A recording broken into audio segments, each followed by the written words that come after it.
All right, here we go. Here we go. Happy Sunday, Knicks Nation. This is the last live stream of the All-Season Central until we take a much-needed break.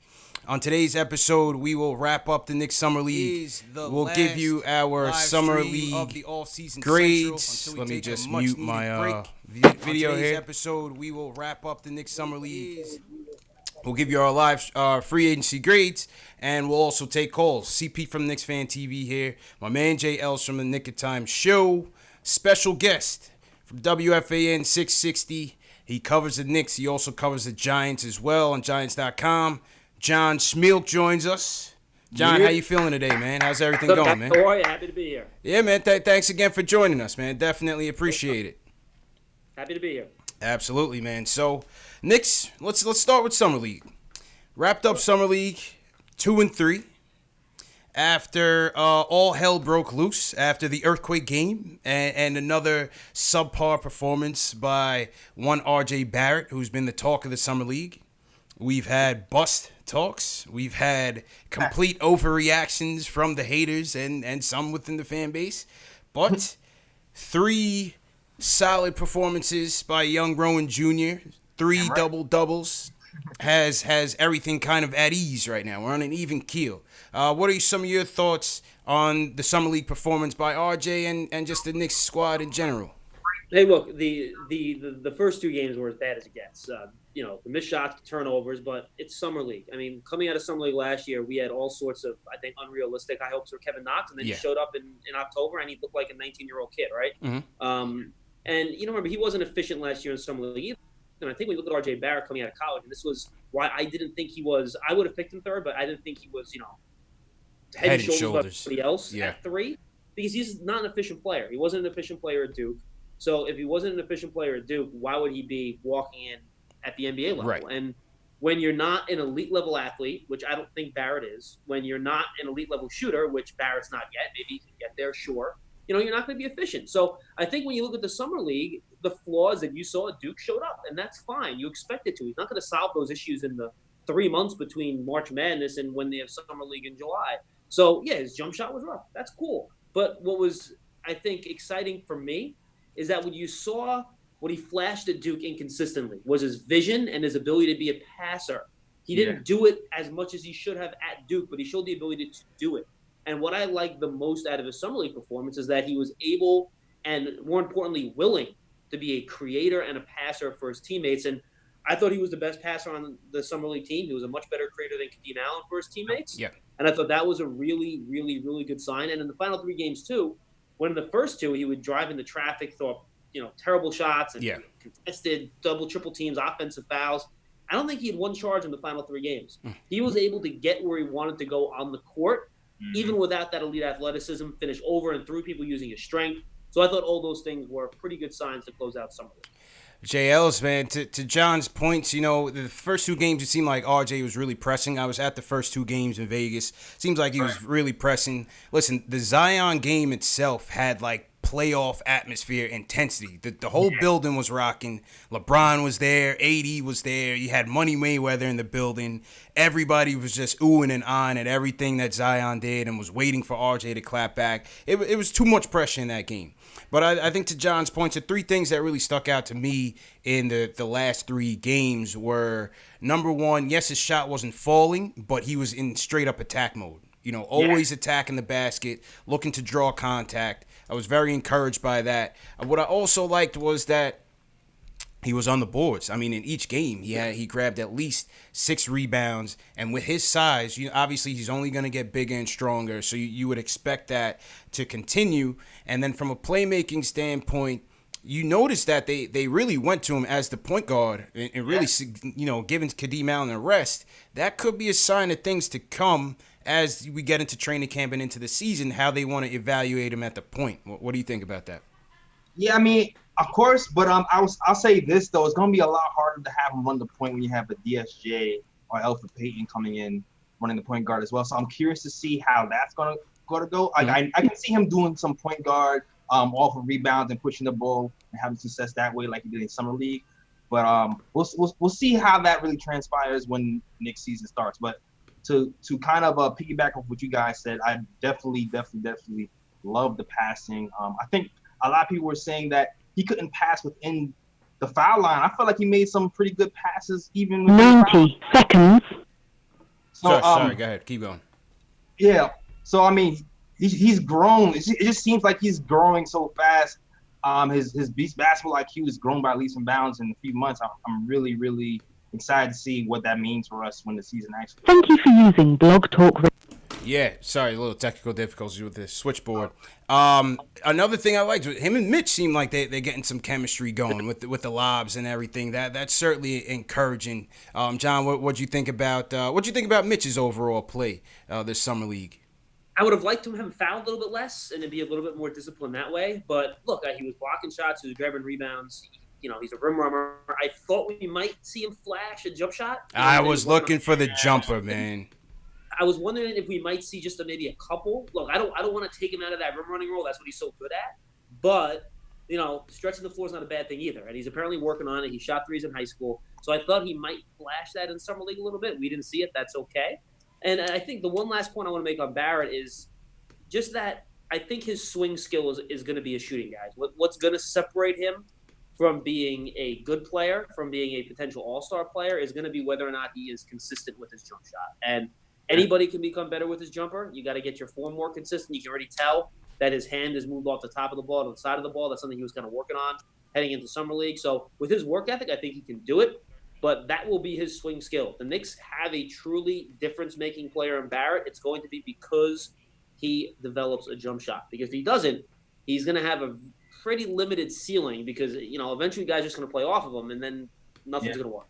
Yeah, I definitely agree with that. I'm just glad he was kind of able to calm down the emotions. We've had so much PTSD going on over this offseason, John. From the 17-game losing season to losing the lottery, losing free agency, it just seemed like as soon as Summer League started, everyone was trying to, was hoping that this kid would, dominate a 40-point game, and so we could actually say that we won something. But when he started bricking away, it was like, oh, he's a bust, he's this. So we got to temper expectations, man. There's just way too much pressure on this guy, man.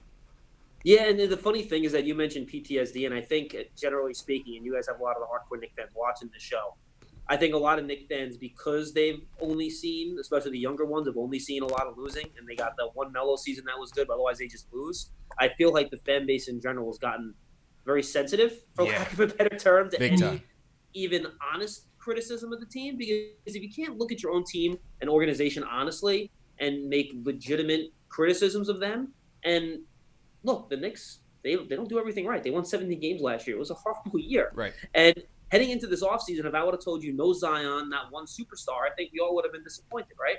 So that's okay to say, but at the same time, given the superstars didn't come, which in a lot of ways is beyond the Knicks' control, right? I think they did okay. I agree. How about Brazdeikis? What'd you think about Iggy's Summer League performance? I liked him, man. Yeah, me too. I was surprised by his passing. Reading some of the scouting reports heading out of Michigan, I don't have time to watch a lot of college basketball, so I try to catch up between March and the draft in June. And I didn't watch a lot of him playing. So I kind of went off the scouting reports. His shot looked good, but I liked his ability to drive and dish, make some good touch passes. To me, he plays not like a domestic player. He has that European game, in my opinion. I think that probably comes from his time playing FIBA for Canada. Yeah, and he kind of has that slow motion game, but he uses the stutter steps. He uses the hesitations to kind of get where he wants to go. Mm-hmm. I wonder about his athleticism on defense guarding opposing threes. I think that could be a problem. The same way it could be a problem for RJ, by the way. The Knicks have to play him at 2. Right. I worry about him at 6'7", guarding quicker 2s in the league. But I think offensively, Brazdeikis showed that he could be a contributing player for the Knicks this season right away. Yeah, I think so, Jay Ellis. And we don't know if Bullock is going to come in or not, but Iggy's for sure going to make a name for himself come training camp to fight for some minutes. Along with John's points, what I liked about him was he's very poised. I mean, for a kid coming out freshman year out of Michigan, maybe it's the professional experience out of Canada, but he's very poised, finishes very well, very strong.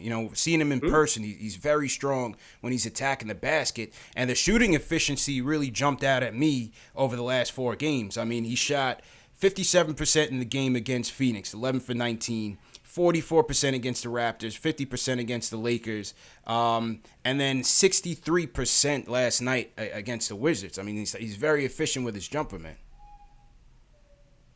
JLs. Yeah, I agree with you, man. And also, like, he's very deliberate, like you say. He's deliberate in his post-ups, too. Like, the fact that he's ambidextrous and can kind of back your player down and finish with your left and the right hand is a very underrated skill, and it served him right throughout the summer league. And that combined with his passing, combined with his basketball IQ, combined with his quick rotations and his jump shooting, man, he's just been a really good overall player. It's going to be tough to see where he's going to get his minutes from when the season starts as well, considering you have so many big men. It's going to be a battle when it comes down to minutes this season. Absolutely.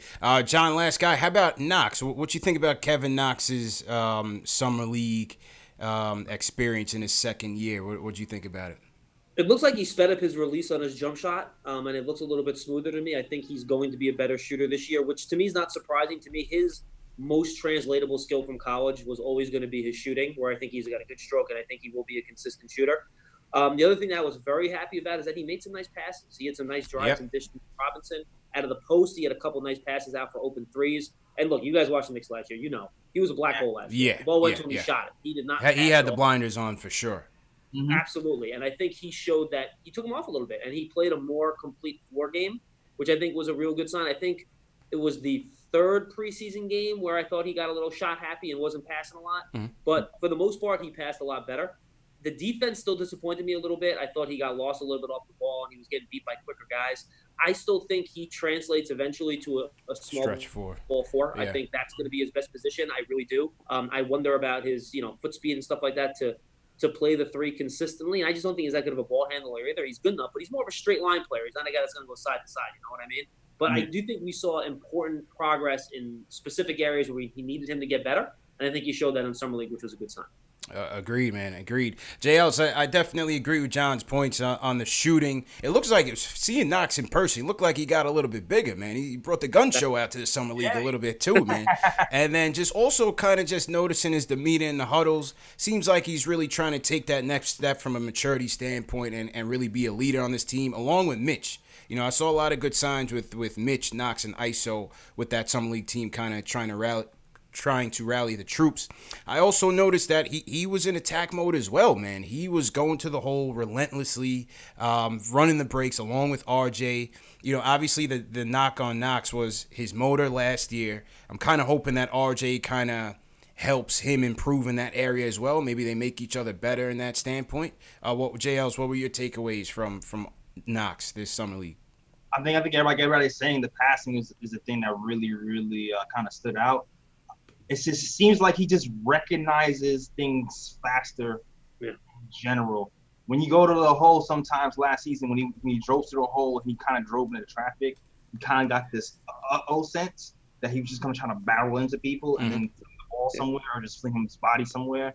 And this summer league, he kind of shown he instinctively knew where guys were going to be on the floor before the guy even got there.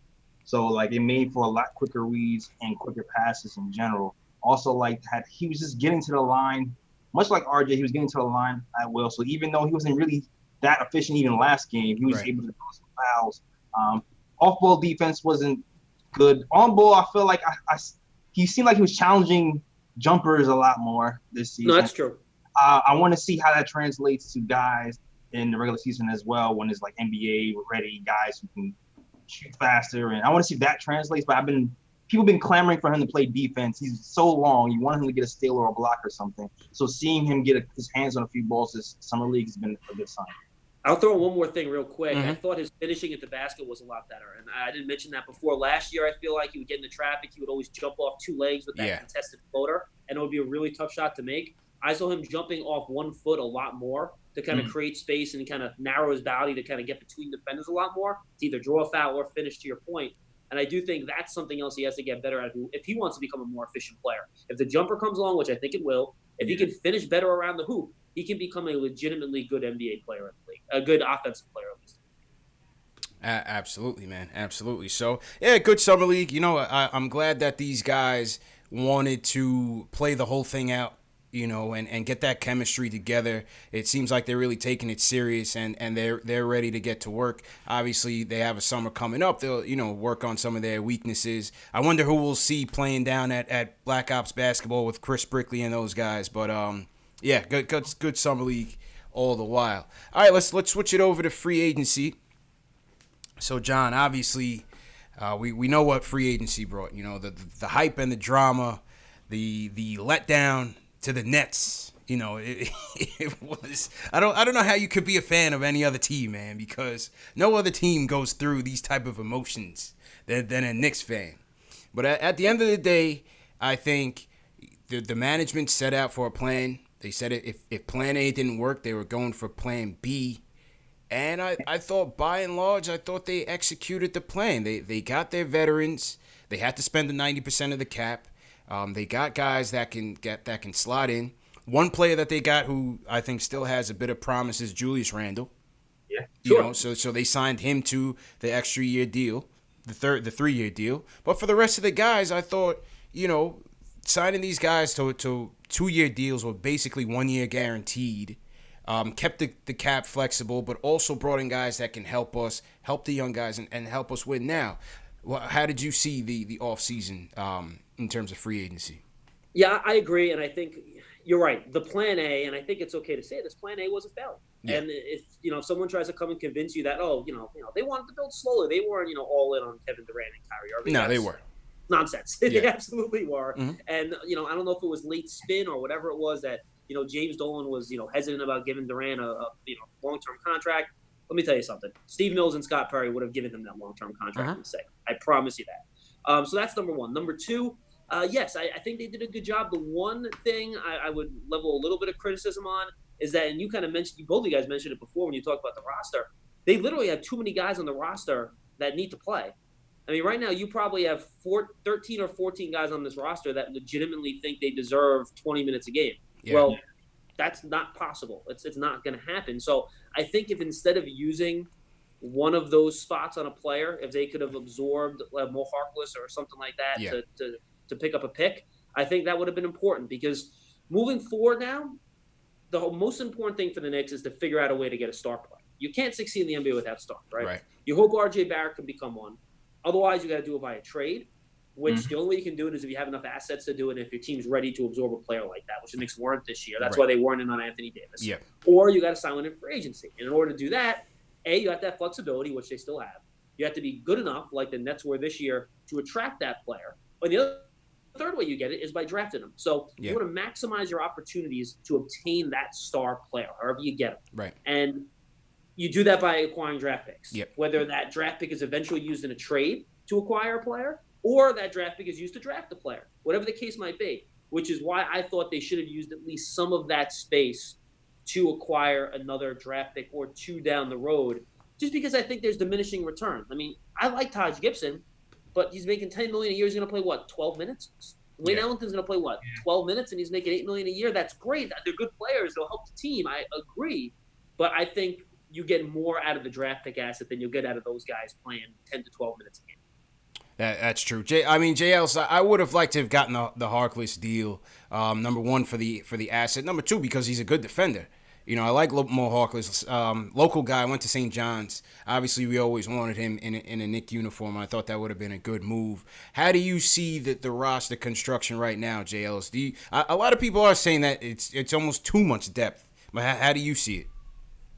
It's gonna be tricky, man. You can foresee another Enos Cancer situation coming around December, just like last year when it's like I'm not getting playing time. What about me? What am I doing wrong, coach? And it's just like you got 30 other dudes need playing time too, and we gotta do something about it. And then at that time, you just kind of hope that you'll be able to move somebody for like an asset or something like that. Yeah. But the thing is too is like when people aren't playing, their value isn't as high either. So it's going to be tricky. It's going to be a tricky balancing act. I do like the depth, though. I do like the Morris signing. The Bullock stuff, Bullock and Wayne Ellington, maybe we could, not sign those guys because of Dotson and Trier, and With the, like I mean, with the way Iggy's playing, I might just tell Bullock, you know what, never mind. You know what I mean? Because I just don't know, like, how much value are you going to get out of him? Yeah, the plantar fasciitis, like Lance Thomas had plantar fasciitis for years with the Knicks, and he was always in and out of the lineup. So I can't imagine Reggie Bullock being here with plantar fasciitis and seeing him getting consistent good minutes without being injured. So I don't even know if it's even worth kind of bringing him on right now. You know what I mean? Yeah. As good as he seems, he could be good if he's healthy, but it's just roll with Dot and Trier. We got enough guards here in that regard as well. I feel like those guys can actually be pretty good. Those are actually some of the guys that I was actually confident in coming into this season that can contribute. You know what I mean? Yeah. So John, I know from reading your article, you gave them a C on free agency. Are you sticking by? You're sticking by the. Yeah, and by the way, I also like the Marcus Morris signing. I think he's a good player. Yeah. And in my opinion, if he's on this roster beyond the trade deadline, I'll be shocked. I think he is the prime guy to get moved to a contending team. Because he can be a good starting player on a good team in this league. So I think that's a guy that there's a good chance he gets moved at the trade deadline. But yeah, look, you immediately get rid of anything in your A grade range because of the fact they didn't get in superstars. Right. Plan A didn't work. I took him out of that completely. And then the reason I didn't give him something in the B range is because they didn't acquire any future assets. So there were three things that I wanted them to do this year: either get a star, if you don't get a star, get future assets, and then three, get good players to make the team better. To me, they hit 1 out of 3. 1 out of 3 gives them a C. JL's, what's your letter grade here for free agency? I was kind of going over like the C+, B- range, only because I do like the win factor, the growth factor. I feel like a lot of these guys that we signed are going to push these young players to the next level. It's going to help double our wins right off the bat. Probably won't make the playoffs, but we're going to look like a competent team. It's going to accelerate our youth, and I think and we didn't do anything stupid, Yes. And for that reason, Tobias Harris is not here for 5 years max. Like we didn't Chris Paul. We didn't trade for Chris Paul. Like we didn't do nothing stupid. Fact. And you know what? I think there's a legitimate chance Julius Randle's an all-star this year with the number of guys on this team. And the one thing the Knicks did need, by the way, was efficient volume scoring, which is something they don't have. Yes. Yeah. I think Randle's going to be a 23, 24 point a guy. High 40s, low 50% field goal percentage, maybe 10 rebounds. I think there's a legitimate chance. They might ding him for being on a bad team. But I think numbers-wise, he will be a 22, 9, or 10 type of guy this year at high efficiency. So if he plays a little bit better defense, I think he's got a legitimate chance to be an all-star. I really do. Yeah, I don't see why not. I'm giving him a B-, man. A B-. I'm comfortable with that. I think to what you said, John, about Marcus Morris is kind of why I didn't really trip over them not really getting the assets in during free agencies, because he could either push somebody out via trade or he can get traded himself to a contender, which will bring an asset back. So I don't think it's necessarily, it's not like it's too late to go out and get, another asset back for one of these guys. So I still think they remained flexible with what they did. And at the same time, I mean, JL's, a lot of people are flashing that P word around. I'm kind of leery to do so. I'm still sticking to 29 wins for me is my bar. Anything over that, to me, I'm good with it. You know what I mean? I know I see people flashing that P word around. I wouldn't go so far, but I still like the moves that they made. It really depends on the young guys, man. Yeah, I feel like a guard has to show out and improve for that to happen. DSJ, man, been saying it all this time. It's all DSJ, man. Yeah, DSJ. Even if don't sleep on Peyton either, Mr. 5 triple doubles last season. Don't sleep on my guy either. But if a guard steps up, because I feel like you kind of know what Julius is going to give you. If a guard steps up, who's going to give you jump shots, who's going to run this team, then maybe I can see us kind of sneaking into the A. But right now, I'm staying pat at my 30 to 35. Yeah, I agree. I think 30 wins is the goal here, guys. And if you get to 30, I think that means you had a good year, and it shows progress. And I think maybe you guys disagree with me, but coming out of last year, do you have any idea how David Fizdale wants to play basketball? And you know what? That was my question for you, John. That was my question. No idea. And we still don't. And I think, he needs, as bad as the Nets have been up until this year, at least you saw what they were trying to do. You got it, right? You knew what they were trying to get to. I don't know what the Knicks are trying to get to yet. Right. Now, they were so bad last year with the talent. And by the way, just look at the contracts of the guys that left the Knicks last year and what type of deals they got. Cantor got 5 a year. Vonleh got nothing. Moutier got nothing. Cornette got nothing. It's not like these guys are signing contracts anywhere else. People understood the quality of the players in the Knicks last year. They were not high. So, look, you try to get to 30, and if you do better than that, great. And the good thing about it now is that 30 to 32 or 33 wins is not purgatory anymore, because the way you have the new draft lottery odds, there's a chance you're moving up. Hey, that could be number one pick territory, man. That could be number one pick territory, man. But John's right on Fizz, and that's why I put Fizz in today's cover, is because it's on Fizz now, man, to really make this thing work. And we still don't know who this guy is as a coach. He's only done 1.5 years at Memphis. This past season, we don't know if it was a tank, if it was a half a tank, or the players just weren't that good. But, the constant rotation, the lineup changes, the questionable, sometimes, game-ending strategies in crunch time. We just don't know what he is. And then on top of that, Fizz was supposed to be the guy who was supposed to court all these free agents. Right? Fizz was supposed to be labeled the guy that, has respect around the league, has respect around the top players, and we didn't even get a meeting with those guys. So it kind of seemed like everything last year ran counter to what we were trying to accomplish. But JS, what's your takes on that? I was going to say, 17 wins doesn't get you that many meetings. But but I also say this, like, you're right. We don't know what Fizz is going to do. You're hoping that because there's an increased veteran presence, that he'll be able to implement more complicated offensive and defensive systems. Because his whole thing was, I'm trying to build these guys one skill at a time, and I don't want to overbury them with all this information. Yeah. So if that's true, and we have all these veterans here now who actually know what they're doing, who's been around the NBA, who knows schemes offensively and defensively, then maybe this season can actually take a step forward in implementing an actual system. And there were a couple of things last year at Fizdale that really got on my nerves. Emmanuel Moutier was one. Wasted time. Wasted time. A complete waste of time, and we saw it. Yep. He left. So why? And look, I know Neil Keane was hurt at the end of the year, and that's fine, and they couldn't play him. I get it. And I don't know what Frank's going to be. I would not even be shocked if he was on the roster come, the first game of the year, given all the depth they had. But it was just it was a waste of time.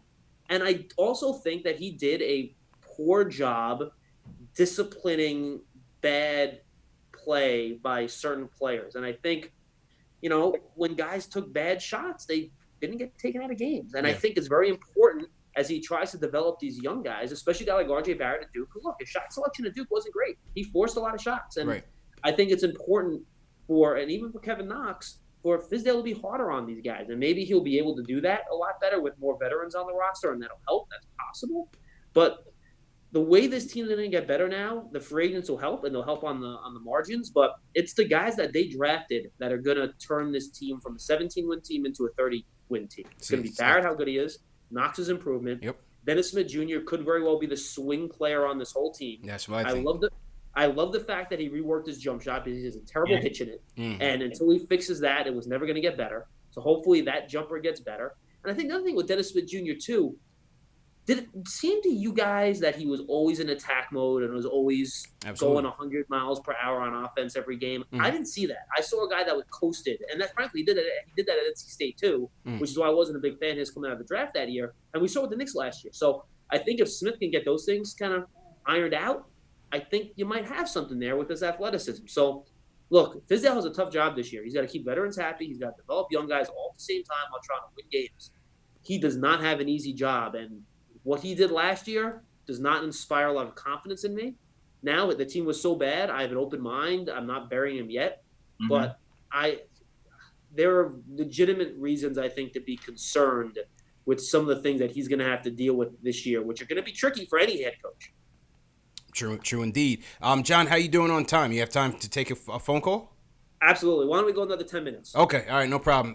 Real quick shout out to everybody in the chat watching. Hit that thumbs up button for your boys. CP from the Knicks Fan TV, my man Jay Els from the Nick of Time Show. Special guest John Schmeelk from WFAN 660.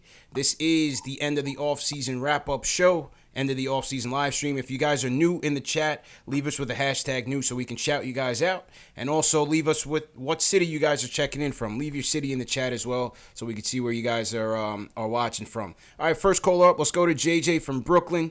He wants to talk about hoping that the development doesn't help. I mean, the win now mentality doesn't hurt the young players. JJ, what's going on, man? Yo, what's going on? How you guys doing, man? Good. How you What's feeling, up, bro? Jay? Pretty good, pretty good. I just want to say, because, we have so much depth now. It's like, say Knox is struggling again. How do you, keep trying to win, but, don't take minutes away if they're struggling? You don't want to hurt the development while you try to win. You know what I'm saying? Yeah, I mean, that's a challenge for Fizz. I mean, John, who do you think with Marcus Morris coming in here now? That was one of the questions that I posed. Who do you see starting at the 3? Because are you going to start the guy? Yes, you paid him, but he's here. Is he here long term? Highly doubtful. Over the kid that you drafted, or it's a weird balance here. It's a weird balance here. What do you think? No, it's tough, man. It's tough. I hope that Dennis Smith Jr. first of all beats out Elfrid Payton, number one. If he doesn't, I think we're on a lot of trouble. To be quite honest with you, they need Dennis Smith Jr. to be better than Elfrid Payton. They just do. Yep. My feel is that, despite the fact that I worry about it defensively, I think R.J. Barrett's your starting 2-guard, the way we saw him use him in Summer League. And then you have Mitch at the 5, obviously, and Julius Randle at the 4. That's a really good question. I think you make Knox earn it. And if Knox shows, I think you make it a legitimate competition. And Knox has to show that he's got better defensively, he's improved, that he plays enough. And I think the way you balance it is that, maybe Kevin Knox won't play 34 minutes a game. Maybe he's only going to play 26. Yeah. That's still plenty of time for him to develop. Now, you can't bury him on the bench like Frank last year. Right. Yeah. But, you can still get him – even if he's not starting, you can still get him 25, 26 minutes a game, which would be more than enough for him to work on his skills. And frankly, I thought they might have overplayed Knox a little bit last year. I think he was dead tired. Yeah, they ran him into the ground. Maybe that was a way to get his motor and to stab it up. I don't know. Definitely trying to get that motor up. JLs, where are you going, Knox or Morris at the 3? I think I would go Morris, at least for now. I think I would go Morris off the top. He's proven right now, and make Knox earn it. I like what I've seen from Knox so far, but yeah, make Knox beat this guy. Yep. You take those minutes. Just keep what you feel right now, man. If you're trying to go for the 30 wins or the 32, you gotta go with the best team and then make them earn it. Yeah, absolutely, man. All right, let's go next call up. Aaron from Kentucky wants to talk about RJ and Knox's performances in the Summer League. Aaron, how you doing? I'm good, man. Thanks for taking my phone call. I love what y'all do with the show, man. I just discovered it probably about a month ago, man. It's just it's really good to go to something that where it's positive vibes, man, on the New York Knicks. Besides what comes on ESPN with Stephen A. Smith and them, man. Good stuff, man. Appreciate it, man. Yeah. But yeah, no problem, man. My thing with R.J. Barrett, man, I'm like a Knicks fan, man. I'm also a diehard Duke fan. I watched R.J. Barrett since he was a sophomore in high school because I pretty much knew he was coming to Duke. And this dude, man, he just refuses to be average, man. Like, his work ethic, just like Zion's, man. Those two together, bro, they would just they worked hard, man. And I don't know if you ever watched the game where he lit up the USA team for like almost 50 when he was playing for Canada. His shot looked good in that game. He had games this year at Duke where he started out 5 for 5 at Virginia, who was the best defense in the country. I mean, his shot can be there at times, but I do see where, where he does need to work on it. I just think that, with his work ethic and stuff like that, man, he's going to refuse to be just average, man. He's going to be great in the NBA, and I think it's good because I think that's going to rub off on players like Kevin Knox, who kind of needs that push sometimes. That's man, what I think. Like at Kentucky and what he done last year, he kind of, if he struggled, man, he kind of fades to the corner and stuff sometimes, man. But I did like what I've seen out of the Summer League with Kevin Knox being more aggressive. I think that's just R.J. Barrett rubbing off on him with stuff like that. Okay, appreciate the call, man. Good points, and like John said, it's gonna hitch on RJ's shot.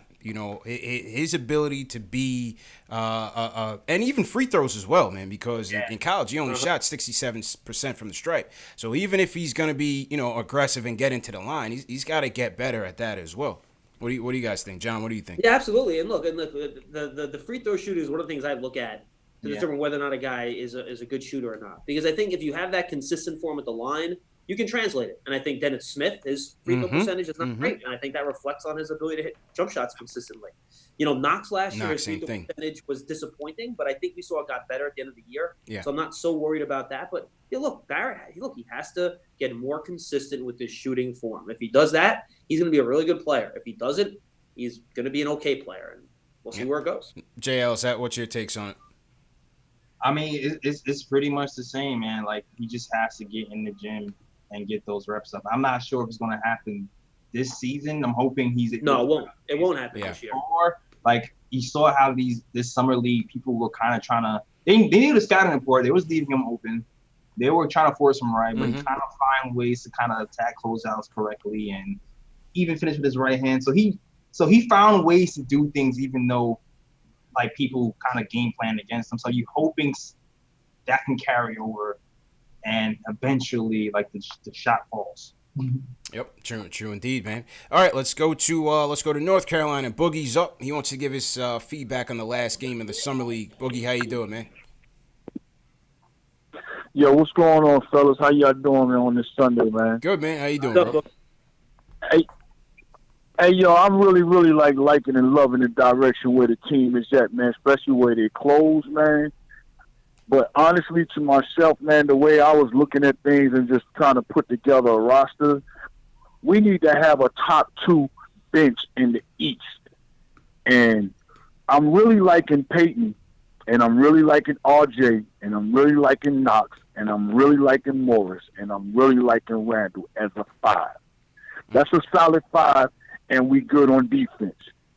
Coming off that bench, I like ISO and DSJ. I like Iggy. The dude that we just got from Washington, he played with Washington. I can't think of his name. He's slipping my mind. And Mitch. I like that 5 that just come in and just raise a whole bunch of havoc, man. Yeah. That I can't really hear y'all. Y'all going, y'all. Sorry, Portis. That's it. Yeah. I like that 10 right there. See, some of them guys, Fizz don't have to do a whole lot of figuring. Some of them guys is getting paid to be there to show leadership. They're not getting paid to really get on that court. And they also get paid, to keep our money straight.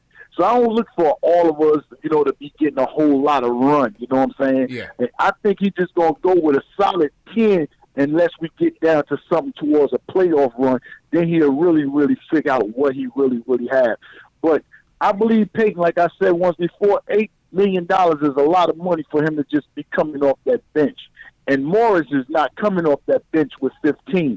But RJ and Knox, I like them at the 2 and 3, and you got to put Randall in there. The rest of them guys, man, they going to come in and run, play hard D, and, get the crowd involved and all that. I look for them to raise havoc, man. Okay. But I really like the direction we going with the Knicks. I'm loving it, man. All right, appreciate the call, Boogie, man. I agree with some of his points in that I don't see Gibson and Ellington needing a lot of minutes. Especially Gibson. I feel like Gibson is really going to fill that DeAndre Jordan role to really be there for Mitch, help these young guys be more professional, help them prepare. Obviously he didn't have a terrible year last year, but he's not who he once was in the Chicago days. But somebody's going to have to slide out. I don't see Mitch sliding out of that top 5. I mean, John, it damn near seems like they're gearing up for Mitch to be the franchise center, man. They just said the other day that he was untouchable in the AD trade. So I don't see Mitch sliding out that top 5. We need to start with his defense. Yeah, I mean, he's got defensive player of the year type of potential. And, Rudy Gobert is the elite shot blocking, rim protecting center in the league, and he's fantastic. But, Mitch is a lot more mobile than him. The one thing that Gobert has issues with in the playoffs when they play teams like the Rockets, right, he can't switch. So they run the high screen. He switches on Harden and Harden toasts him. Well, Mitchell Robinson can actually guard guards on switches Yeah. up top. So I think his defensive potential is darn near unlimited. But I think, let me ask you guys this question, because I've been thinking about this and I don't have a good answer for it. Maybe you guys do. Mhm. You figure what? They're going to be an 11-man rotation consistently? You figure something like that? Yeah, I would During say the regular so. Yeah. So what 3 or 4 guys do you think are going to be out of the rotation and not playing? Man, Go ahead, JLs. It's hard. Who do you think, JLs? I don't know, man. Like, you think Taj off the jump. You think Ellington off the jump. I think Frank. I think you got to put Frank I think in there. Frank's out. Oh yeah, Frank. You don't know, like Frank. And maybe even Dotson, man. Dotson, my guy. I'm not sure if Dotson can crack that road because ISO is going to play. I don't see ISO not playing. Yeah. I don't see him not playing. I think your guards are going to be DSJ, Peyton, ISO. You're going to have Barrett, ISO. You know, he can run the 2 as well. And it makes me weird because you know I always scream free Dot. I love Dotson, man. Yeah. I love Dotson. I feel like Dotson fits better with the teams, but people have higher ceilings. So then it kind of messes with his values. Like, how you going to play a guy who fits better but not have the highest ceiling? So it kind of messes him up. Well, the other thing, too, I want to bring up, and I think a lot of the guys you mentioned that won't play, I think they're also some of the best defenders on the team. Yeah, and I think exactly. That's something else I had a problem with Fizdale last year, too. He complained about how the team didn't play defense, and then he didn't play any of his good defensive players. Right. He did time and time again. So, Bobby Portis, as much as he can score, he's terrible defensively. Yeah. He's legitimately bad. Julius Randle's not very good defensively. We know Barrett and Knox are probably going to struggle defensively early on in their careers, right? Wayne Ellington's not a defender. Dennis Smith Jr. is okay. Is he great? No. So are we going to get back to not caring about defense again? That's why it's really hard. It's tough. It's really, really hard for Fizdale this year. It's not going to be easy for him. And that's why I even think, because I feel like Fizdale likes defensive centers. So every time I think about lineups, I'm like, yo, Taj Gibson's not going to play. And then I think, wait, we don't have a defensive center outside of the pitch. Like, it's like a real drop-off. It's like, okay, well, then do you play what, Taj with Portis? Like, how does this work? Like, I don't know, man. The team is built very weird. Like, I keep saying this. I've been saying this all summer. Like, the team is built weird, man. There's a lot of potential here, but people have to actually get better in certain areas for this to really make sense. Yeah. I mean, I think you're going to have to go to Taj in those nights when you're going up against, Gobert and, Hassan Whiteside or somebody like that. He's probably next to Mitch. He's probably the next tallest big on the team and the best defender on the team. And we just don't know yet, like I was saying with Mitch. I don't think you want to just throw him in there for a 45-minute a night, 82-game load. You still don't know how he's going to hold up durability-wise. And also, can he stay disciplined from a fouling standpoint? That was one of the things he didn't really do in Summer League. I know you get 10 bullets to use, and they were using it. But you just don't know how well Mitch is going to handle a full-time job next season. And by the way, I'll throw this out there, too. Last year, at the end of games for the Timberwolves, they were putting Taj Gibson on the other team's best player. Mm-hmm. Even if that player was a wing. Like, he would guard LeBron down the stretch. He would guard Durant down the stretch of these games. So he is a legitimately really, really good defensive player. And I think as a team defender, too, teaching these young guys how to rotate, how to help, and how to instinctually do the right things. Right. I think having him on the floor to do that is a lot more valuable than having him on the bench telling them in practice how to do it. If they see him do it on the floor, I think that's a much bigger impact than him just telling them in practice. Yeah. Apparently, we had a guy named Joakim Noah. That was a guy that we wanted to slot into that role, but apparently New York was too lit for him, JLs. He couldn't handle it. He took off and ran into the jungles and bleached his hair blonde and, for some spiritual awakening or something. I don't know, man. Yeah, is he signed yet? Nah, good riddance, man. Good riddance, man. But John, I figure you got to run, man. But so you know what? If you want to go another 5 minutes, I can do it. Okay, cool. All right, so we got John for another 5 minutes. Next up, let's go to Moses from New York. He wants to talk about the Knicks' overall team and the Summer League performances. Moses, how you feeling, bro? I'm doing fine, thank you. How y'all doing? Good. What's going on? All right, well, let me tell you something. Let me start from scratch. You want to know why New York stink for many years? Mm-hmm. Want to know what's the main reason why? What? New Yorkers don't have patience to build a team. You got to have patience to build a team. And that's what Scott Perry and Steve Mills is doing. Even though I like Barrett, well, we just got him, so I would say give him some time. and I like Knox developing. To me, I would say go with the youth movement because no matter how many times you try to get big stars, you always end up failing. You know what I'm saying? Yeah.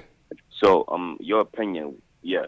So, your opinion, what's your opinion about what's his name? About Dennis Smith Jr. Do you think that with him and the rest of the guys on the roster, I would say, do you think? To me, I feel like I'll be shocked if they actually make it to the playoff and the 6th seed. I'll be shocked. Thanks for taking my call. All right, appreciate the call, Moses. John, I'll let you kick that off. Yeah, I mean, they're not getting the 6th seed. They're just not, which is fine. I think Dennis Smith Jr., like I said, is a swing player for the team. And, just to his larger point, I think Knicks fans are willing to be patient. And I think that's kind of been a bad rap for all New York sports fans over the course of the years that, they need to win now. They're not willing to rebuild and be patient, all that stuff. I think it's nonsense. I think it's always been nonsense. And that being said, you can't just, keep drafting in the top 10 and expect, you'll find the star. It'll happen. I mean, you can go through the teams, guys. There have been teams that have been drafting in the top 10 for a decade, and the best player they've gotten is a borderline all-star out of the deal. So it's hard. So while no, you don't go for the quick fix right away, but literally on average, there's 3 or 4 truly difference-making players in each NBA draft. There's 60 guys picked. 3 or 4 are true difference makers. That's it. Yeah. So while it's, cool to say quick fix and all this stuff, that's great. It's not quick fix. You're guaranteeing your result. Yeah. If you're signing a star in free agency, you know what you're getting. If you're drafting a guy, I don't care where you drafted him, you don't know what you're getting. These guys, the way they go from college to the pro, you don't know. But if you go out and you sign a free agent, is it a quick fix? You want to call it that? Fine. I don't care. The guy's a really good NBA player. And I think, I said it before, that's what the Knicks now have to focus on going forward. Maximize their opportunities to find difference makers, whether it's the draft or elsewise. That's how they have to do it. Yeah, and that was a good article that you had wrote. I was reading that one last night as well. It's a crapshoot, man. It's a very tough thing. But at the end of the day, as you said, we have to continue to build on these assets, acquire these assets, and hopefully develop some of these talents. Yeah, they may not be the superstar that we need, but they may be the guys like, I hate to bring the Nets up, but the guys like some of the Nets have that were able to get them up to that 40-win mark into the playoffs. Right, the Dinwiddies, the Joe Harrises of the world, right? Or you can even look at the Raptors, too. Well, the Raptors as well. So that when these superstars do come, they can make a complete team and eventually compete for something real. Yeah, because at the end of the day, here's the thing. At the end of the day, if we do draft well and we keep cap flexibility, we have cheap, talented guys, sustaining winning would be easier, you know what I mean? We'd be able to 100% more long term than just pulling all our money in all big name free agents. So we just have. I guess I feel that's what the Knicks are trying to kind of do right now. Just show that we can win, show that we do have a system. Hopefully, that come on to this and develop these guys. So it's okay, we know what the Knicks aren't as bad. They do have a plan. They do have young guys with promise. See, it works with these group of guys. So now if we take out Morris and add an all-star there, then maybe some noise can be had. Zach Lowe used the term proof of concept, and that's what the Nets had. They had proof of concept. They showed that they could develop guys, they could draft well, and they could take a team with no high draft picks and no stars and turn it into a playoff team. The Knicks have to show they can do that, so star players are willing to put their trust in the organization. I mean, listen, the guy didn't even take a meeting with the Nets, JLs. He basically announced on Instagram, and the Nets was like, we got this guy. The guy didn't even need a meeting to make his decision. I mean, remember, he said he told Chris Haynes, I'm talking about KD, he told Chris Haynes, I can't be recruited. There's no pitch. There's no nothing that you can do. So he was watching from afar all these moves that were being made. Obviously, yeah, he wanted to play with Kyrie, but the Nets just made the most sense that fit his goals, and we just weren't ready yet, and that was the reality of the situation. Just get ready. And be ready in 2021. That's your next shot. You have 2 years to get ready. Be ready and be a destination. That's all they can do. Man. Can only hope, man. John, how you doing? One more, or you got to cut? I can do one more call. All right. Here we go. My man Ari from Manhattan's up. He wants to talk about RJ Fizz and the potential starting lineup. Ari, how you doing, bro? Hey, what's up, guys? How are you? Good. How you doing? All right. I'm good. I had to take a little break from the phone lines after my last call. That was pretty. I got it pretty bad after that one. But I'm John, good now. Ari had a meltdown for free agency, man. We had to talk him off the Sorry, lights. Ari. It was a tough. rough one. I feel for you, bro. Yeah, it happened. I wanted to talk about first of all, I agree with everything that John is saying with regards to David Fizdale. I've been saying this for such a long time already. That he held no one accountable for anything, whether they would take bad shots or if they didn't play defense or anything like that. He gave Kevin Knox the starting job right off the bat. I think this year we should learn from our mistakes from last year. And I feel like the two biggest mistakes that our front office made is that they mismanaged expectations, and they didn't. The culture was more built towards coddling young guys as opposed to earning your spot, which is why I kind of think that everyone besides Mitch, who already earned it, and Julius Randle, 1 through 3, I think you got to go to training camp and have all the spots open, and whoever earns it through training camp should take the spot. That's just what I personally think. And I also think that R.J. Barrett, if it was me, I wouldn't start R.J. Barrett because, again, you want to manage the expectations. And I kind of feel like it was good that he had 2 really poor showings in Summer League because now everyone thought he was a bust, and his expectations, he lowered his expectations himself. But I feel like for him, it's better for him to go against the second unit guys, earn his spot, like anyone else in any other employment, whatever job you have to earn your spot. You don't just get it. And I think that's the way that you build a culture, by earning your spot, creating a competition, and the best man wins. And if you can't get the starting job, you don't have the minutes, you got to level up and get better. What do you guys think about that? I think to your point, Ari, though, that means you shouldn't artificially just put him on the bench either. That to me is just as bad as saying you're starting no matter what than saying you're on the bench no matter what. You know what I mean? And I think if he shows that he's the best player, he should start. If he shows that he's not, then okay, you don't want to start him. I get it. That's fine. But I think you have to give him a legitimate shot to earn the job. And would I be surprised if they decide that he's a better player than Alonzo Trier and Dotson? Dotson and all those guys? Absolutely not. So I would have no problem if Barrett earns it for him to be a starting wing on the team. I'd have no problem with that. Yeah, I mean, listen, that's a fair point. I think as of right now, listen, if he goes into training camp and he outperforms everybody else, of course, and he deserves it. But my concern with him, I think he has a very high floor. I think no matter what, even if he never learns how to shoot, the way he could pass, the way his playmaking ability, just his hustle, I feel like he's gonna be an asset for the team regardless. But I'm a little concerned about his ceiling to the extent that he's not quick enough to take it to the rim like Russell Westbrook or Derrick Rose or John Wall or basically anybody else who can't shoot. But he also can't shoot lights out. So he's stuck in the spot where it's going to be hard for him to get to the rim against playoff teams and NBA, real quality NBA starters. But he doesn't have a jump shot that he could rely on. So I feel like for him, if he really wants to, he's going to have I feel like he's going to have a hard time being the go-to scorer on a team unless he really learns how to shoot. Because I don't think he has the explosiveness that a lot of the other guys who can't shoot have. Well, look, he has to shoot and he has to defend. Those are the 2 things he has to do: shoot and defend. And if he can figure out those 2 things, he'll be good. To me, his low outcome when he got drafted, I thought was an Evan Turner type. If he never learns how to shoot, but he can still kind of pass a little bit, be that kind of point forward. I thought that to me is his lowest floor outcome, is an Evan Turner type of player. I think he's going to be a lot better than that. But I think body type, athleticism, pass first type of guy, not a great shooter. That to me is his floor. I think he's going to be a lot better than that because what the caller said before, I think he's a hard worker. He'll get a shot better.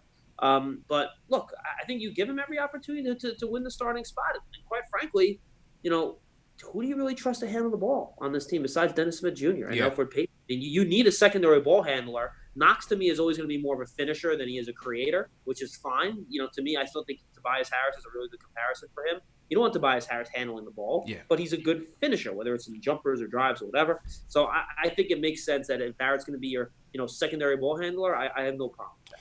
JL, I said this on another show. I said you need help moving the ball. And I don't see RJ having trouble getting that starting spot. I just don't see it. Number one, I think ISO's better suited off the bench.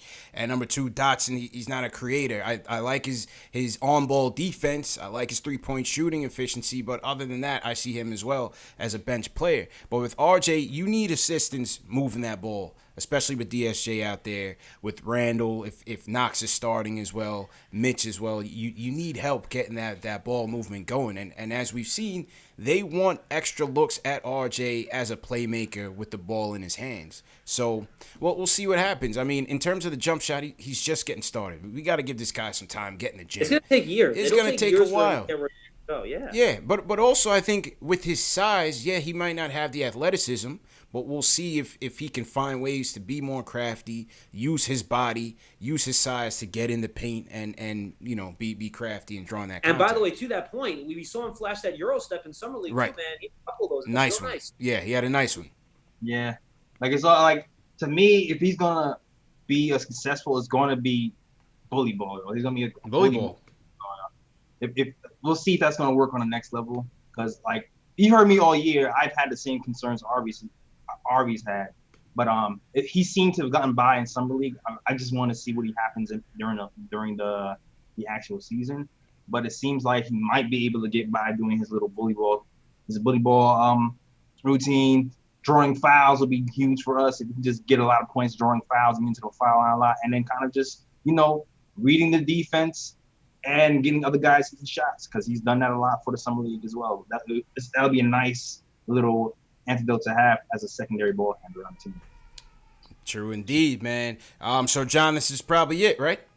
Yeah, I got to roll, boys. I appreciate the time today. This was fun. I'm happy to do it again whenever you want. Absolutely, man. Just let the viewers know where they can find you at, and plug whatever your latest content is.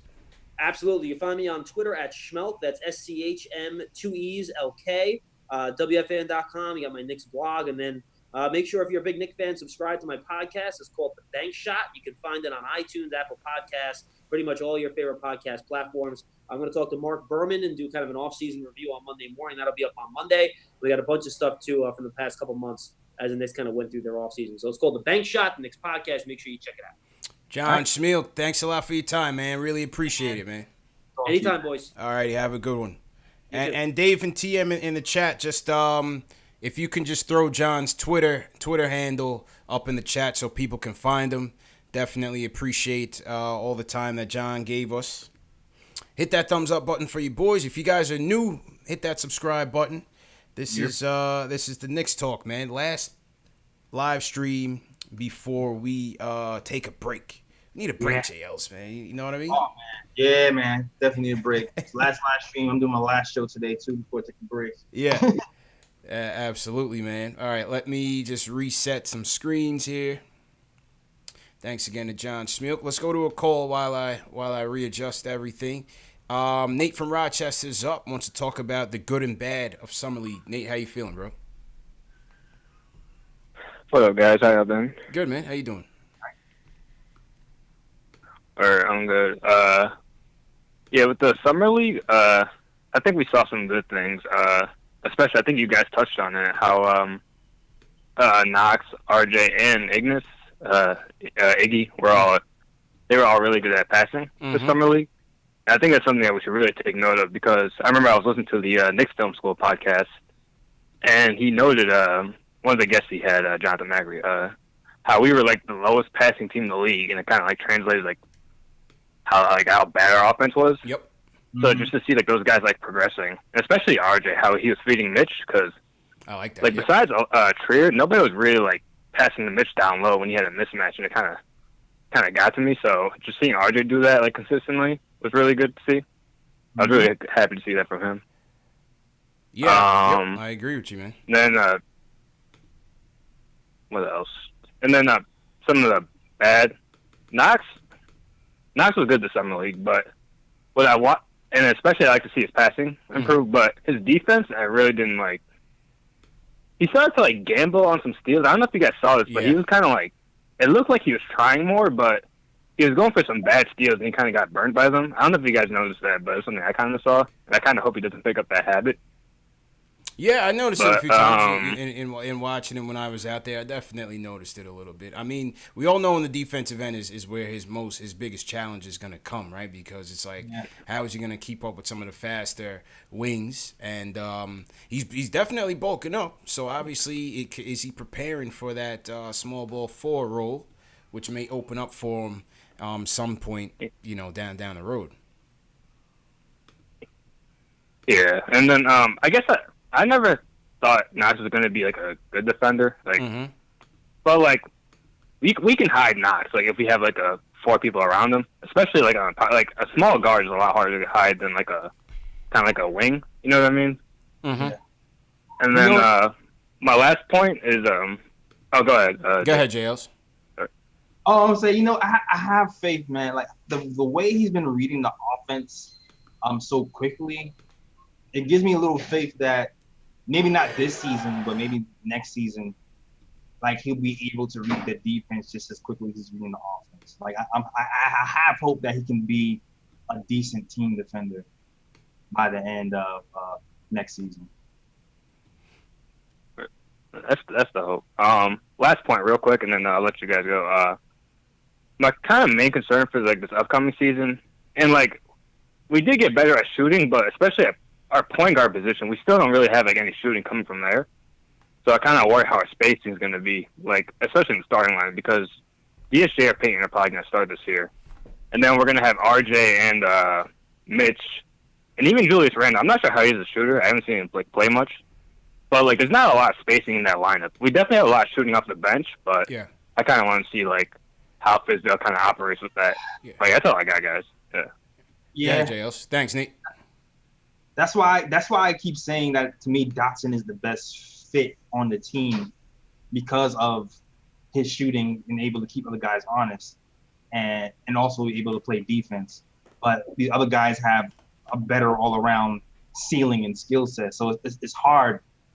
The team doesn't really fit perfectly as of now. Now, Dennis Jr. can actually shoot some jumpers next to RJ, and that solves a lot of problems off the bat. You know what I mean? So, but it's gonna be rough.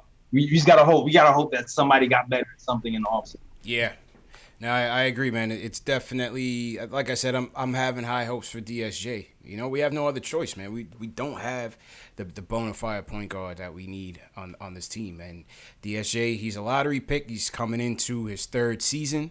I hope that they can really help him maximize on his potential. You know what I mean? Absolutely, man. Shout out to everybody watching. Once again, we got about 400 people watching, so salute to everybody. CP from Knicks Fan TV, my man JL's from the Nick of Time Show. All right, let's take a couple more calls, and then we'll wrap up. Val from Jersey's up next. Wants to talk about Kevin Knox's progression in the Summer League. Val, how you doing, bro?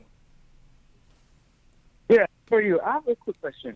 Now that you see how our assets look and RJ Barrett look, do you guys feel much better not drafting overweight Zion? Oh, well, that's still left to be seen. Zion hasn't really showed. It's still too early. Like, we haven't really seen him. We haven't seen him since last Friday in that little showcase game. He banged knees with somebody. They are now saying that he's been out of shape. So it's hard to tell. We just don't know what Zion is going to be yet. So very early, very early. So if you could roll the dice right now, go back to draft night, and have the number 1 pick, would you take RJ or Zion? In all honesty, after seeing what RJ is capable of and what Zion's projected to be, allegedly. Yeah. I'm still taking Zion number 1. You would take RJ? I mean, I would still have to take Zion number 1 just because of the prospects. I mean, at the end of the day, I think RJ may slot out to be a more well-rounded player. But Zion, you just don't know yet. Zion could really be a superstar, man. And we just don't know what his impact is going to be on the league yet. One thing I do know is this dude is strong as a bull. And let me tell you something, JLs. One-on-one race to the cup. He's going to get his points. I just don't know how that's going to hold up over the course of his career because it's so much power on those knees. It's so much power on those knees, man. I'm not too sure. Yeah. I'm not too sure, bro. You gotta drop weight. You gotta drop. Yeah. All right, Val. Thanks for the call, man. Thank you so much, guys. Oh, always appreciate it, Val. Always appreciated. All right, let's go to 2 more calls. Let's go to Matt from Charlotte. He wants to talk about the potential starting 5. And he says he wanted to trade for Westbrook. This is Matthew Willard from the chat, right? Yeah, what's up, man? What's up, CP? How you doing, bro? Hello? Yep, loud and clear. Hey, I know I hit you up on the Instagram and asked you about that too. So I'm gonna harp on it for a little bit and then get off it because obviously it's over with. You ain't gonna do it now. But I just thought they should. I thought they should have did their due diligence because I mean, if you think about it, right now we got a logjam at the point guard and everything. But I mean, I'm 44. I want some relevancy. I know you got to be patient and everything, but man, I mean, what are we doing? So to me, I know you always talk about the wins, 29. So, hey, I'm cool with tanking again. We might as well tank. If you don't want to hit tank, so we might as well win. If we're trying to win, why not? They didn't even look into that because obviously the AD trade would have got Fleet, but that they could have traded like maybe DSJ and just one at least you like you said draw a line in the sand. Say hey man, we'll give you DSJ and some other backup guys. It was more of a salary dump. They ain't even look into that. See Matthew J. Ellis, man, he's coming up with the 2K trades. You can't do that, Matthew, man. You can't do that, bro. Go ahead, J. Ellis, man. First and foremost, there's something called salary cap, right? Right. My man Westbrook, he makes $44 million, like around $40 million in the next 4 years or so. Like that's gonna destroy us, man. And you consider, you have to consider that he was on OKC with Paul George, and they still couldn't get out the first round. So now you're going to trade half our assets to bring him here and think he's going to get it done on the East. Like, I'm not for that. I'm for, you know what? Maybe we got something in DSJ. You can be maybe not at Westbrook level, but something pretty damn good and won't cost us $44 million a year. Matthew, man, relevancy means nothing. This is why we never made it anywhere, Matthew, is striving for relevancy. This is why we dumped everybody from Melo. This is why we got Stat with no insurance on those knees. This is why we mortgaged everything for Stephon Marbury. It's trying to stay relevant, trying to keep the marquee names in here, J. Ellis, and sell tickets and all that. That's not, and you know what's so funny too, J. Ellis, is that I even heard these established media members talking about, oh yeah, the Knicks should have done that to stay relevant. They needed a big name. Like, bro, I don't understand it. I don't understand how they make fun of us for doing the same moves over and over again, and then when we don't do it, they suggest. Oh, they should go get Westbrook. So they need a guy in there. They need a name. No, we don't need a name. We need to win. Chris Paul. We need to win, man. Like, what is? Listen, man, there are no more boneheaded trades to be made, people. There's no more Melo trade to be made. We didn't trade for 80, thank God. We didn't trade for Westbrook, thank God. We're not trading for Bradley Beal. I don't know who the next disgruntled guy is going to be. My man Dame Dollars, who I always love, he just got his bag, so he's not going nowhere. Yeah. We got to stop chasing, man. We got to look from within. Matthew, I know you want some wins, but this is the road. This is the road. It's not a guaranteed road, but this is the path to our success. It's through building from within. Let's create our own stars. Why are we chasing everybody else's disgruntled, halfway beaten down stars? Yeah, man. It's just not time. It's not time for the It's big not our stars. time, man. It's not our time. We got to be patient, JLs. There might be a time when, when we're hitting that 40 win mark or so, and we have a bunch of assets. Right. Then you can sacrifice somebody to bring somebody else in because the team is strong, because the foundation is still strong. Exactly. We still have to build that foundation, people, so stay patient. JLs, let's play a game of fill in the blank, man. All right. So we're switching up the Q&As to include fill in the blanks, and I pose these questions to my channel, and here's some of the responses. We picked out our 3 favorite questions. So let's play fill in the blank, and people in the chat, please play along. So the first one, Dotson, Robinson, Knox, Ntilikina, DSJ, JLs. Who's the most improved player for next season? Who will be the most improved player for next season? Dotson, Mitch, Knox, Frank, or DSJ? Who are you going with? I'm going to go with DSJ. I'm a hope. I'm a Kool-Aid. Okay. I'm a Kool-Aid that what he's been saying, DSJ gets better. I've seen a lot of Knox in the summer league, and he's been dominating. But I've seen what he's been doing at the end of last season, and I feel like it's not going to be such a huge jump for Mitch. But if DSJ got his weight down and can shoot, it might be more of a glaring jump, especially considering he wasn't that good when he got traded here. Like I feel like he actually got worse from Dallas. So I'm rolling dice on DSJ. I'm going DSJ as well, man. I'm going DSJ. He's been in the gym with CP3. He's working on his game. He's been talking a good game. He's coming with a chip on his shoulder, man. He's coming with a chip on his shoulder. He hears the doubters. And I want to see him improving his three-point shooting. Obviously, his overall field goal efficiency needs to improve. And just really just showing that he can really take this team as his own and run this offense and swag out there and dunk on somebody. You know, dunk on Draymond Green when he comes into the Garden talking mess. You know what I mean? I feel like the mentals is there. He just got to put it all together, man. He just has to put it all together.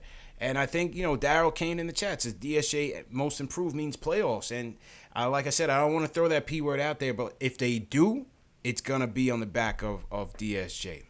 Yeah, guard play, man. Guard play is going to be huge for us. Yeah. Well, let's see what some people in the chat say in terms of who most improved would be. I see a lot of DSJ. Yao Song says Frank is going to surprise. If he gets minutes. Yeah. Stro Swift 10. Stromile, shout out Stromile Swift. He says Knox or DSJ. Okay. John Talento says Mitch. I see one Knox, EJ 1. Reg Ice says Mitch all day. I say for the most part it's DSJ. Siobhan Robinson, DSJ. Ricky King, DSJ. Okay. All right, here we go. Next question. We got to this one a little bit earlier, but Anthony Calamari, interesting last name, says the starting lineup will be. Give me your starting lineups. People in the chat, throw your starting lineups in there and in the comment section. Jay Ellis, your starting lineup will be. It's reluctantly DSJ, RJ, Morris, Randall, Mitch. Like the shooting, man, the shooting scares the crap out of me. The defense. I like what I've seen from RJ towards the last 3 games. Off-ball defense needs to be a lot better. But like, man, somebody got to shoot. Somebody has to shoot, and then a guard has to shoot, man. Somebody has to make a jumper. Yeah. For me, I'm going DSJ. I'm going RJ. I'm going Knox at the 3. Okay. And maybe, you know, we do make all this fuss about who starts. But, you know, it's all about who finishes the game, right? Maybe you do start Knox, and maybe in a crunch time pressure situation, you go to Marcus Morris if you know you want a more steady hand to try to get some buckets and defensive stops, JLs. Yeah. Right? Yeah. So maybe you get Marcus Morris ends up playing more minutes over the stretch of the game and then finishes. Randall, of course, at the 4. Mitch is the 5. You know, Mitch is the 5. He can handle it. He can play small ball. He can play big. Doesn't matter. Money Mitch is the guy. What do you guys think in the chat, man? Who's your starting 5, man? Who's your starting 5? Somebody says my Knicks card has been revoked. Somebody didn't like. I guess somebody wanted Morris to start. Well, let's see. We'll see your starting 5s. Reg Ice agrees with me. John Talento says Mitch, Randall, Morris, Barrett, Payton. That's your ideal lineup, JLs. It's still the same problem. It's still the same shooting problem. Diehard Knicks fan has Morris in there. Rich Jim has Morris in there. Let's see. Sammy Soso says my Knicks card has been revoked. I guess he liked Morris. Quiet Money has Morris in there. A lot of you guys got Morris in there. EJ1 starting Portis. Okay, EJ threw the wild card out there. Oh, can I get my wild card lineup? Yeah, go ahead. Who's your wild card? Wild card lineup. Yep. Peyton, Dotson, Morris, Randall, Mitch. Okay. All right. And shout out to whole team Dot too, man. Speaking of Mitch, Dave was out there at the Nate Robinson kickball and dodgeball game. He went to go interview Dotson. What's the first thing Dotson says? Oh, you the guys that are cool with Mitch. Brand is strong, JLs. And shout out Dotson. Dotson threw us a shout out as well, man. I'm gonna throw that video up on Twitter and YouTube and all that a little bit later. But shout out to Dotson. The whole team is strong with the brand, JLs. We out here, man. Yeah, shout out to Dave for covering that as well. Okay, last question is from Robin Chowdhury from Calgary, Alberta, Canada. He says, blank will be the best player on the Knicks this upcoming season, JLs. Who will be the best player? We said DSJ was going to be most improved, but who will be the best player? Julius freaking Randle. Yeah. Julius Randle, man. Julius Randle is not going to have anybody in front of him. He's been super efficient and high volume, like we talked about earlier. He can definitely hit 22, 24 around that a game and be efficient. It's just the defense, man. It all has to do with defense this season, and hopefully, Coach Fizdale can coach him on a defensive end. I agree. I think Randle will be the best. I think the offense is going to run through him. He's going to be our go-to guy. If Mitch would have shown me some more from the offensive side of things, I think it could be Mitch. It just all depends on how active the guards get him. You know what I mean? How involved the guards get him. Obviously, on the defensive end, Mitch will be our guy. But from a scoring standpoint, he's not going to be able to match what Randle's going to give us. I think Randle's going to easily give us, 20 and 7 type games on a constant basis. So I think Julius Randle will be our best player, man. What do you guys think in the chat? Who's going to be the best player on the Knicks this season? Mike Powell says 24 and 11 for Julius. 24 and 11. Big things. That's big things like one. 11. Okay. Greg says, I think if Mitch starts shooting, it's over. Okay. Yeah, he got to shoot. Yep. You got to take one shot, man. Simmer Singh agrees. It's Randall. Willie B says Knox. Sammy Soso, Randall. A lot of Randalls in here. A lot of Randalls. Okay. All right, cool. Young Simba says Julius Randle. Young Simba likes the lefties. He likes that lefty matchup. I remember that discussion during the draft. He's a lefty. All lefty squad right now. It's crazy. Yeah. All right, I think that's cool, JLs. I think we could keep these fill-in-the-blank segments going forward when we start up next season. Okay, I think, it's a way to, mix it up a little bit instead of just straight question and answer type of thing. Nah, I feel you, man. I like it. Yeah, man. Absolutely, man. So shout out for everybody who participated, and shout out to everybody in the chat as well. Okay, last call of the day before we get out of here. Back to North Carolina. It's Kevin. He wants to talk about replicating what the Clippers did last year. Kevin, how you doing, man? Hey, how you doing? Can y'all hear me? Yep, loud and clear, bro. What's going on? Okay.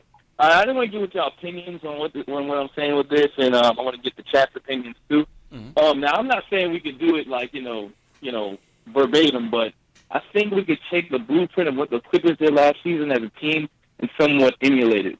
I think it was a good combination of veteran presence, a little bit of youth, and then they had players that played for each other and played for their coach. I think when I break it down player by player comparison, you got Gildress, a young rookie who played a decent season. I compare that maybe to RJ has a good season. I think Pat Bev. I think that Peyton could be a great value version of him.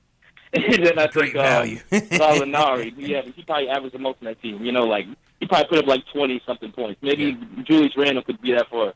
And then you get a mix of veterans, a hard-nosed playing players like Marcus Morris. I think maybe we can, maybe not playoffs, but maybe fight for that 8 seed. What y'all think about that? I think we should be able to fight for 8, man. Let's take a quick look, man. And appreciate the call, Kevin. It's kind of staticky on your end, so I'm gonna mute your line, but I'll keep you on just to take a listen. Let me pull up the East real quick, JLs, if you don't mind. All right.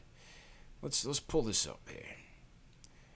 Okay, so we had. Let me just make this a little bit bigger for those of you who need glasses. All right, here we go. So we had Milwaukee. You figure Milwaukee, and I think the Sixers are going to take the East. But you figure Milwaukee and the Sixers are going to vie for 1 and 2, right? Yeah. Toronto, I think they'll slide probably to, let's say 6, 7 range, right? They're still the champs. You got to respect them. Siakam going to be a good player. They got Anunoby coming back. I think they'll still be scrappy. I still think they'll play as a solid team and still defend fairly well, even though they're missing Kawhi Leonard. Yeah, they won a fair amount of games without him. Right. I think they were 15-5 without him. Right. So figure Toronto will be in that mid tier, 5, 6. Boston, you figure they'll still be there with Kemba. Yep. Who else did they got somebody else, right? They got Carson Edwards, who I love. They got the great Enos Cantor. Yeah, they got Cantor too. Boston will be in the mix, no doubt about it. Boston will definitely be in it. Okay. Sure. Pacers. When does Oladipo come back? Because that will be the telling sign of what they do. They did get Brogdon, which is a good pickup for them. Yeah, they get Brogdon and they lose. Well, they lost Bogdanovich. They lost Bogdanovich. Collison retired. Yeah. Where'd Thaddeus Young go? Is Thaddeus Young still on there? I don't know. Yeah, I mean, he's like whatever anyway. But, like, you know, I think that all depends on Oladipo. If Oladipo comes back healthy, I think the Pacers will be in there. If not, I think they'll be vying for 8. Nets, obviously, you got to give them the respect coming off last year. We'll slide them in at the same 6, 7-ish. You know what I mean? Right. Orlando Magic. They made the 7th seed last year. They could go either way. You know, I don't think they were anything too crazy that, like, they're definitely returning. You know what I mean? Yeah. Like, who did they just re-signed their players? Did they lose anybody? I'm not sure. I got to check. I'm not too sure. And then Detroit. They got D Rose. Who else did they get? I think, yeah, obviously, Detroit should be back in there. Charlotte, definitely not. They're going to be one of the worst teams. Miami will obviously slide in there. The Heat will be up in there with Jimmy Butler. That's right. So, I mean, somebody else is bumping out. I think we should be able to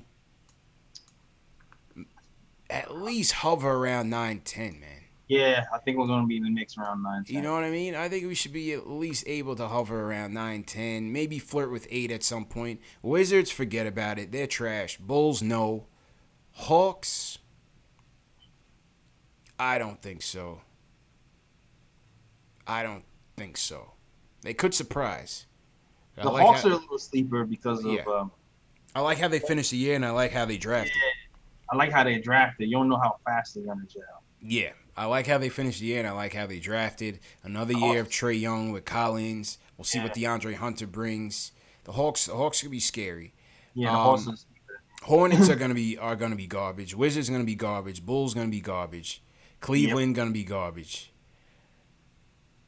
Yep. It's not out of the realm of possibility, man. Don't sleep.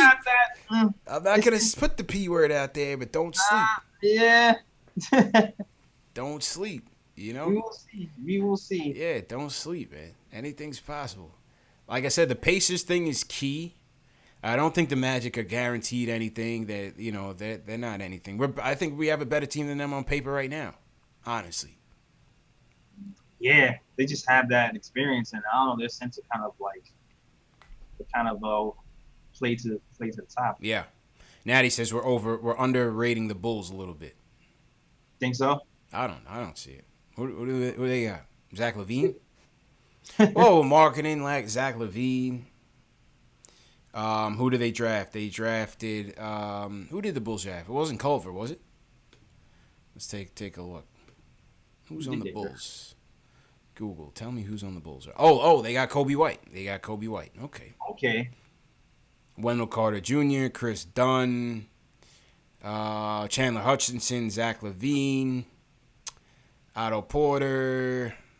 Yep. Oh, they got Thaddeus is on the Bulls. Yeah. Okay. Yeah, Thaddeus is on the Bulls. Yeah.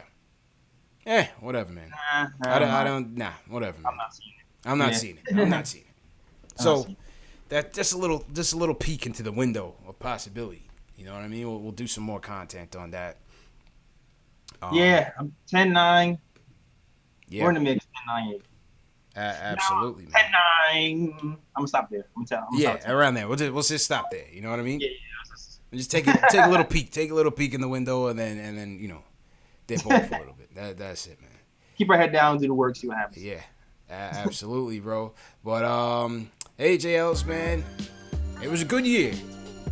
Yeah, man. It was a good year, man. We had a solid this was our first full season, right? We kicked it off from the open practice and went straight through. No, from the draft. Remember we were at the draft last year. Word, had the draft, my trash ass reception. Yeah. No, we had the draft, and then open practice. It was a good year, man. We had some great guests, man. We had Begley, we had Mark Berman, we had John Schmeelk, who just joined us from 660, Moke Hamilton.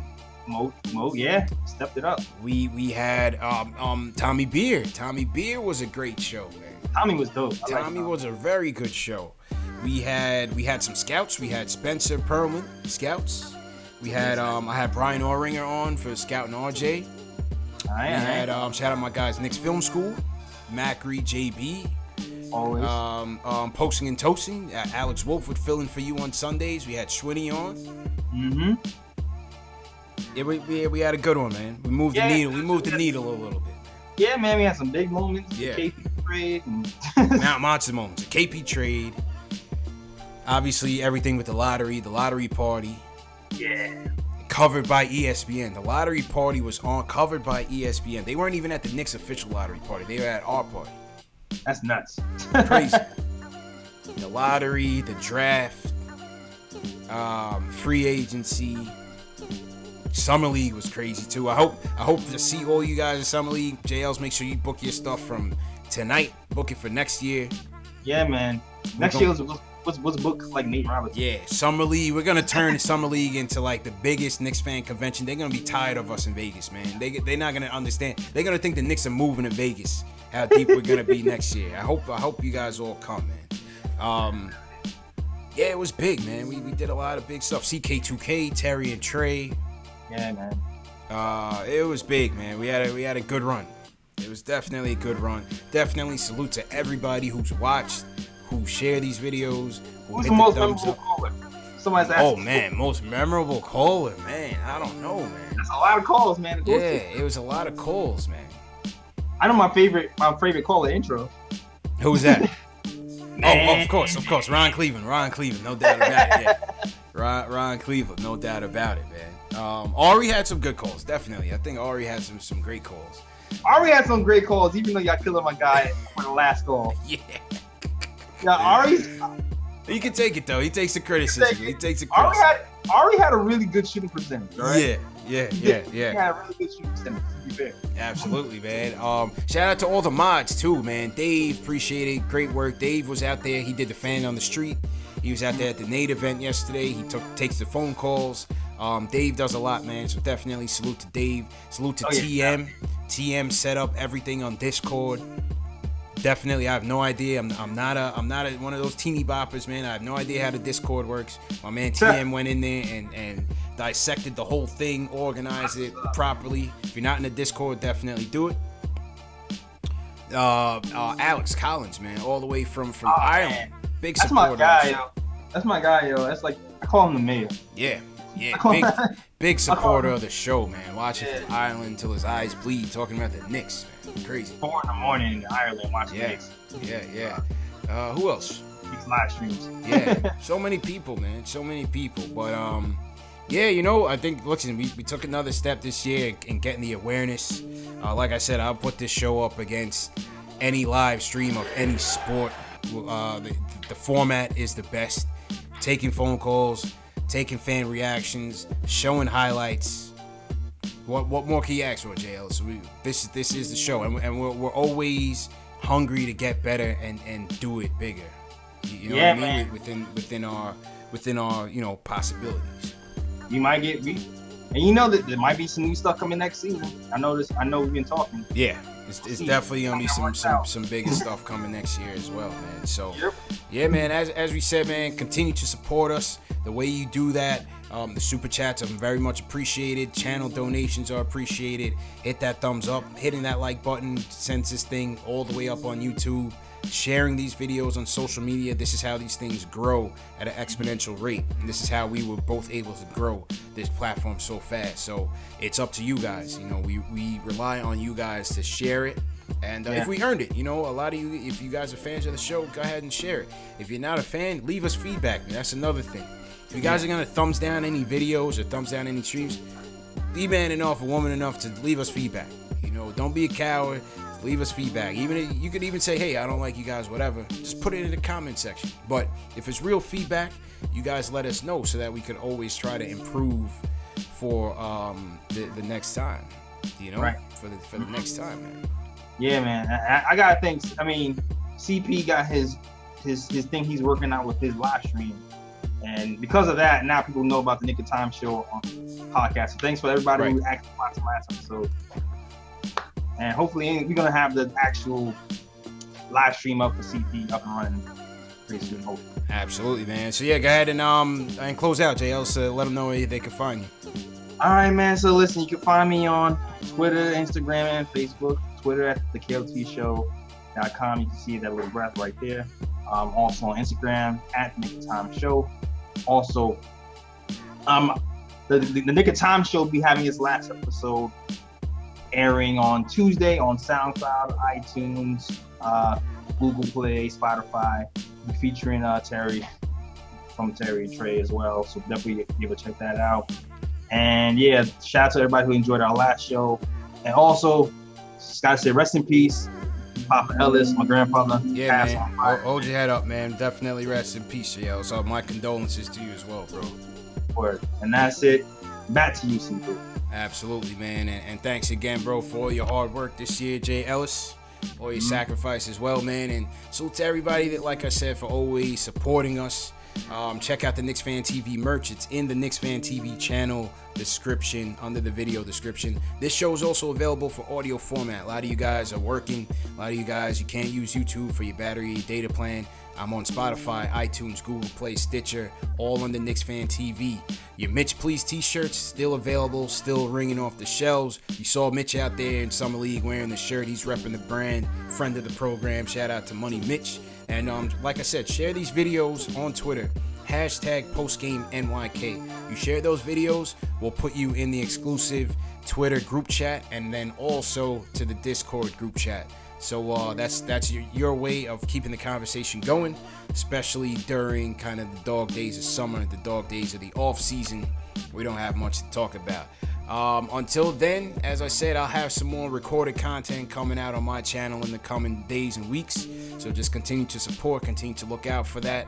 And once again, man, thanks again, everybody, for supporting us, all the day ones, all the loyal followers, everybody that comes in here on a daily, waiting on us to come in. Definitely appreciate the support, man. Goes a long way, man. Goes a long way, man. All right, JLs, man. Great job as usual, bro. Yeah, man. Same here, man. Peace. Same as always. Yes, sir.